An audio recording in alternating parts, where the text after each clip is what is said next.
नमस्कार। मैं अभिनय अभिनय एकेडमी में आप सभी का स्वागत करता हूं। दोस्तों, आज के सेशन की शुरुआत करते हैं पिछले रिकैप से।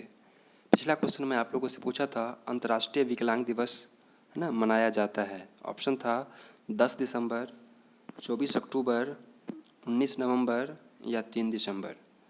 तो इस प्रश्न का आंसर हो जाएगा आपका 3 दिसंबर। ठीक है, अंतर्राष्ट्रीय विकलांग दिवस जो है 3 दिसंबर को मनाया जाता है।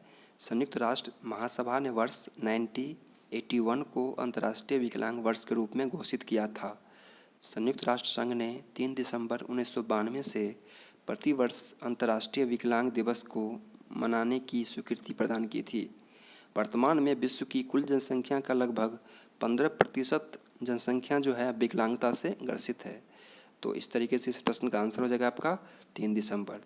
तो चलिए आज के सेशन की शुरुआत करते हैं। आज का पहला सवाल, हाल ही में कौन सा देश यूरोप में कोरोना वायरस फ्री होने वाला पहला देश बना है?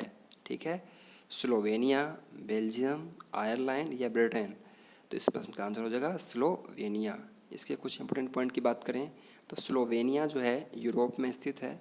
इसकी राजधानी जो है ना जुबलजाना है और करेंसी जो है इसका यूरो है ना, यूरो। इसको ध्यान रखना है आपको। ठीक है, क्वेश्चन नंबर सेकेंड, हाल ही में सिक्किम राज्य दिवस कब मनाया गया है? 10 मई, 12 मई, 14 मई या 16 मई? तो इस प्रश्न का आंसर हो जाएगा आपका 16 मई।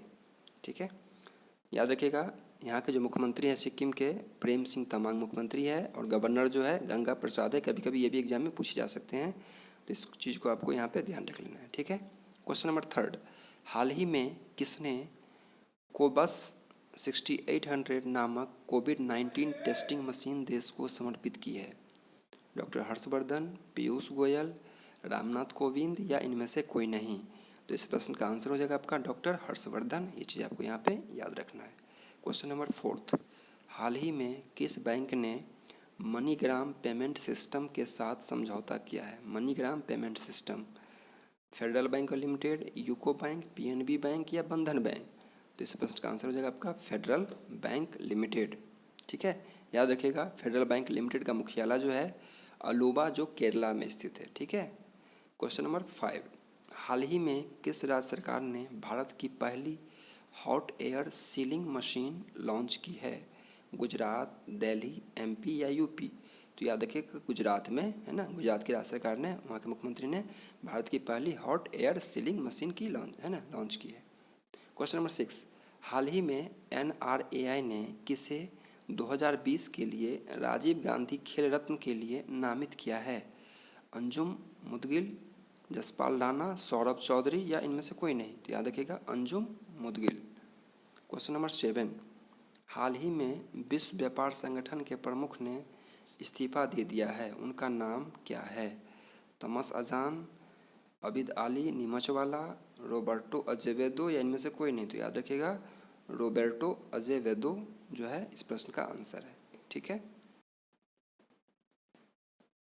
चलिए क्वेश्चन नंबर 8, हाल ही में प्रोफेसर अनीस सुजम्मा का निधन हो गया। इनका संबंध किस क्षेत्र से था? कला और संस्कृति, भाषा और साहित्य, संगीत और नाट्य विद्या, खेल? तो इस प्रश्न का आंसर हो जाएगा आपका भाषा और साहित्य। ठीक है, क्वेश्चन नंबर 9, हाल ही में विकसित जेड स्कैन विधि से मानव में होने वाले निम्न में से किस रोग की मॉनिटरिंग की जा सकेगी? पार्किंसन, मधुमेह, ब्लड प्रेशर या कैंसर? तो याद रखिएगा पार्किंसन डिजीज है ना, जो ब्रेन से संबंधित है। ठीक है, चलिए क्वेश्चन नंबर 10 और आज का लास्ट प्रश्न, निम्नलिखित में से कौन सा पदार्थ शाकनाशी है? ठीक है, क्लोरपाइरीफॉस, कार्बेंडाजिम, क्विनोलफॉस या ब्यूटाक्लोर है ना, ब्यूटाक्लोर? तो याद रखिएगा इस प्रश्न का आंसर होगा आपका ब्यूटाक्लोर। चलिए आज का अभ्यास प्रश्न देखते हैं। ठीक है, भारत में विकसित प्रथम बौनी धान की किस्म थी? IR8, जया, पद्मा या रत्ना? तो इस प्रश्न का जवाब है ना कमेंट बॉक्स में देना ना भूलें। पिछले क्वेश्चन का भी है ना बहुत सारे बच्चों ने आंसर दिया था, उन सभी को धन्यवाद। तो आज के लिए इतना ही, फिर मिलते हैं नेक्स्ट क्लास में। तब तक के लिए thank you, all the best.